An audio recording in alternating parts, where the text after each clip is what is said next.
Mainly the number one reason to choose sod over seed in Florida is purely due to the hot weather and very humid climate that Florida has. When you install seed instead of sod, you're actually also giving the weeds a lot of room to really come up and grow, and really can't do much to prevent them. But with the sod, you're able to slap the pieces down on the ground with that base of dirt that actually kind of suffocates whatever weeds or previous grass that was trying to get through, and provides you with a well-established loam.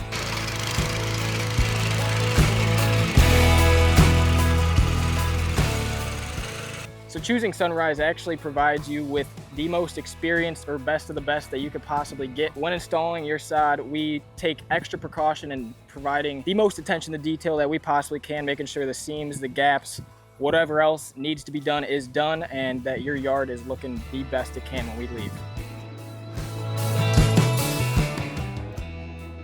So having a properly optimized irrigation system for sod is crucial solely due to the fact that you are going to be getting that head-to-head coverage, which is essential when having every single square inch of that yard, making sure it is getting that water and getting the treatment that it needs, and not allowing for any dry spots to appear anywhere, as well as protecting your investment in the long run.